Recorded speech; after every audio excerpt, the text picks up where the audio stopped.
Hey, welcome back. I am going to talk about what I've been reading this week.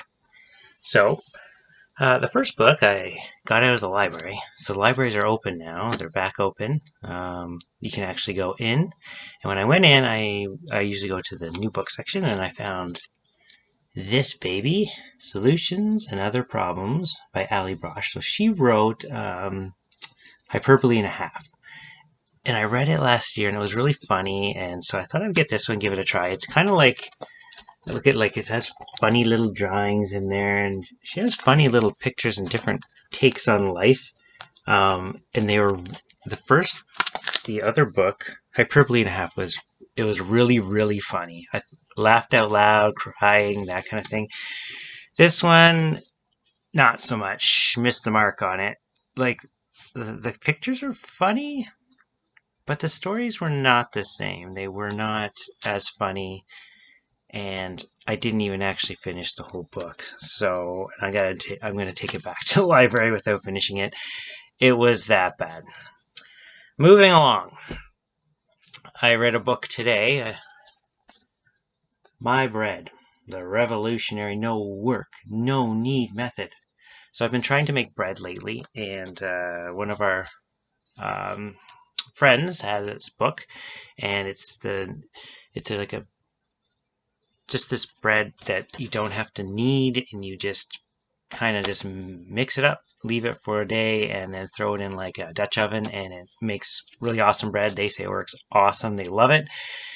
And so I read this book, and other than the recipes, there's a little bit about, I guess, Jim's journey to finding out how he loved baking bread, and it's short and sweet, and it gives a little bit of information about how bread crisps up and what actually happens inside the bread when it's cooking, and just a few basic things. So it was quick, easy read, but it was pretty valuable. I think I haven't tried the bread yet.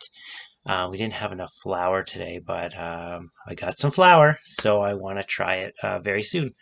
So I'll let you know if I remember to tell you if it worked good or not. Last week, I read a couple books, or maybe this week, recently, I've read a few books. And if you know, I love Louis L'Amour books, and this is the Ferguson rifle. And so it's a classic. There's a guy, and he comes west, he's got nothing to lose, he's got this old rifle, and he ends up coming across the path of a lady in distress. And any good Western man, they always want to help the lady in distress. So he takes on her cause and ends up battling it out with some bad guys as they all look for a hidden treasure in the mountains. I thought the story was okay. The hidden treasure thing just kind of popped up at the end. It could have been way better of a story if that had been like brought out more, but it was still just like a good fun read, like where men are men and women are women. It's totally a different lifestyle, and it's really old, and I'm sure most people would despise it, but I love reading these books. And so yeah, I bought a whole like 48 books in an auction lot in the summer. I've been working my way through them. And I also finished last week 1984. So Jen got this for me for Christmas, and I hadn't read it since like high school, and I remember liking it, and it's really good. And especially if you look at it through the context of like recent things that have happened with like Trump and his fake news, and just how if politics kind of got a little out of control, this could be it was relevant. It was obviously far-fetched to an extreme, but it was scary in a way. And but it's a good book. It's like it starts out really good, and then there's a little bit of a read in the middle as the political ideology kind of gets explained, and then the end's really good too. Yeah, if you haven't read it, it's a classic. It's a must read. I would loan this to you. Just let me know. Just send me an email. loan it to you. All right. So this week I'm reading with Oscar, The Mouse and the Motorcycle. This is a really fun one. I remember reading when I was little, and I read all the little Ralph and his motorcycle adventures, and I remember them, and I was probably about the same age as Oscar, maybe a little bit older. He's 8, and it's fun. It's just easy to read, and it's just a fun, like a mouse riding on a motorcycle. Cool. The book I'm reading right now, The Shining by Stephen King. So I got this book at the thrift store, and I was excited about it because it's the first printing of like a paperback.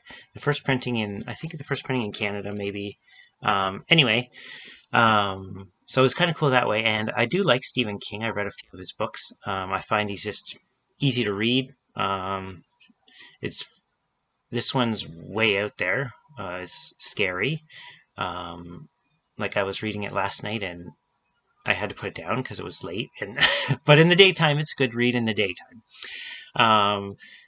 So I can see I have watched the movie, and I think it was a long time ago, so I think they're pretty similar. The thing I found kind of interesting was, so I've read Stephen King's book called On Writing, and he just explains his writing process and how he got into writing and the beginning of his career.